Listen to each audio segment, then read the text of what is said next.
Glistening in the morning sun, Fujiyama, sacred mountain of Japan, towers above the surrounding countryside. Along narrow paths through terraced rice fields nearby, children from the farming districts proceed on their way to school. With books and lunches packed in neat carrying cases, they pass through ripening tea fields where pickers are already at work. In villages along the coast, other children follow a path beside the boats and nets of the fishing fleets. While in the industrial cities, smoking factory chimneys line the road to school. Among the vast army of Japanese school children are Taro and Yukiko Yamada. At the doorway of their house, they put on their shoes never worn inside. Taro wears the official schoolboy uniform. Sister Yukiko wears the standard dress for girls. While father completes the lacing of his shoes, grandmother Yamada tends baby brother Botchan as he finishes his breakfast. Botchan likes the tea that is always a part of Japanese meals, but grandmother feels it must be cooled. Now father and children say goodbye to mother. いってらっしゃい。行ってまいります。いってらっしゃいませ。いってらっしゃい。 Father and Taro and Yukiko start out together, for father works not far away. For a short distance, they pass along a street lined with craftsmen's shops. Just ahead, many people, some in Oriental and some in Western dress, have errands at the post office. The Yamadas have an errand here too. Taro goes to mail a letter, while father and Yukiko wait outside, watching the traffic on the busy street.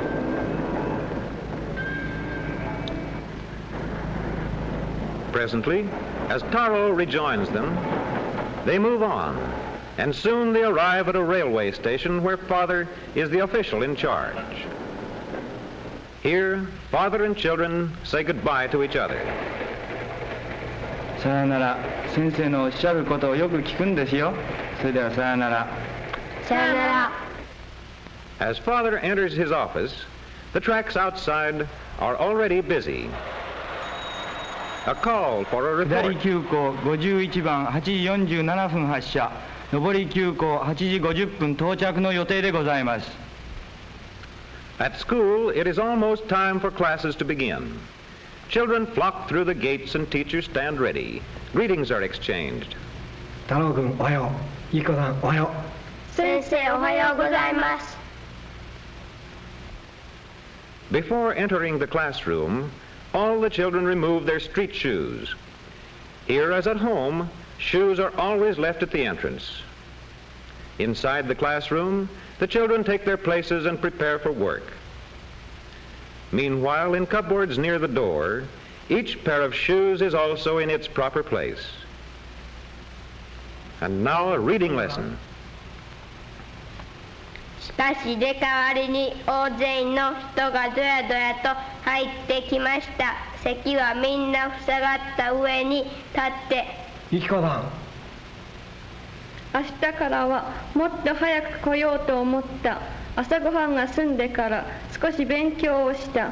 休み中は毎朝涼しいうちに勉強するつもりだ。8月2日木曜晴れ。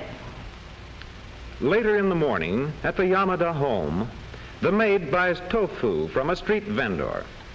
Tofu, or bean curd, comes from soybeans and is tasty in soups.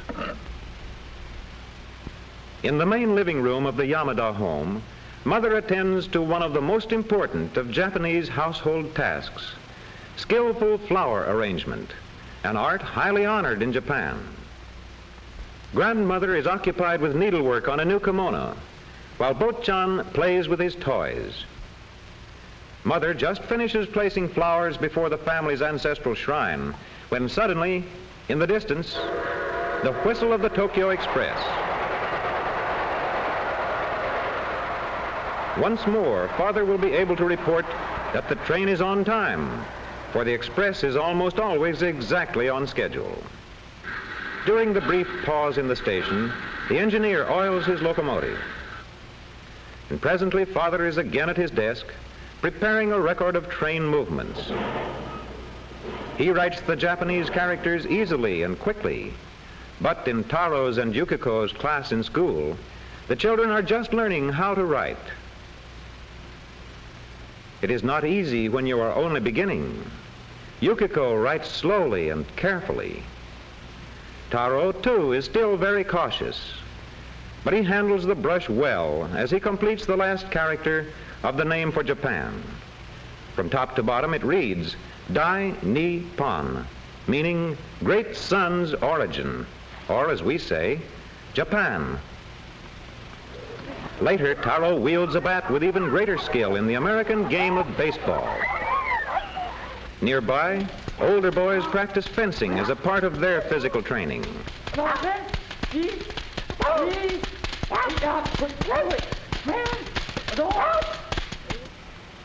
Today, Yukiko puts aside her school dress for a fine silk kimono. She and Brother Taro are going to a festival. This is an excursion in which the entire family joins. All look forward to seeing the cherry blossoms, and there will be many other attractions for young and old. Even as the Yamadas are leaving home for the day's outing, other families are already assembling at the scene of the festival. Cherry blossoms are everywhere, framing bridges, and here a castle of old Japan. Among the places visited by many of those who have gathered for the festival is a small shrine, one of thousands of such religious structures to be found in Japan. On their arrival, the Yamadas stop to worship. First, Taro pulls the bell cord, then offerings are tossed into a box by all members of the family. They do not enter the shrine interior, but remain at the entrance. Clapping their hands as a sign of their presence, they bow in reverent silence before leaving.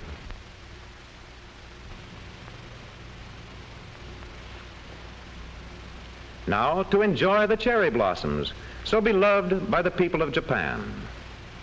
As with so many Japanese, father's hobby is photography. He is anxious to get pictures of the delicate blossoms which last for only a few days each year. Another popular feature of the festival is a storyteller.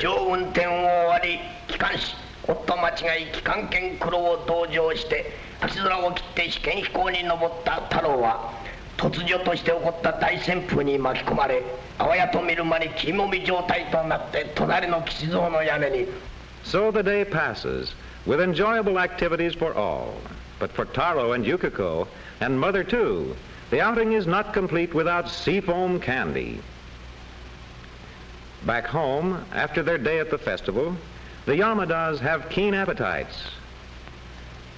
Dinner includes meat, raw fish, a variety of cooked vegetables, and steamed rice in individual bowls, all eaten with chopsticks. The rice bowls are usually refilled at least once, and perhaps oftener, especially when everyone is hungry. In the kitchen, the maid keeps a careful watch on the rice steamer in case more should be needed. But now she remembers another duty she must attend to. It is time to put more coal on the fire that is already burning in a heating chamber directly beneath the household bath.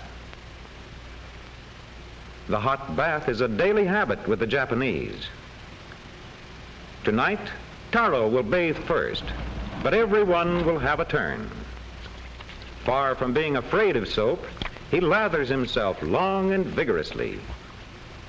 Next, he dips water from the tub for a thorough rinsing.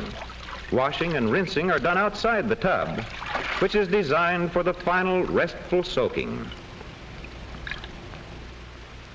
In the living room, Mother and the maid make up beds on the spotless floor, while Father, dressed in a comfortable kimono, quietly reads the evening paper. It is getting late, and already in another part of the house, the children are asleep, Bo-chan still clutching his toy dog. Taro, perhaps reliving the day at the festival, Yukiko resting before tomorrow's return to school.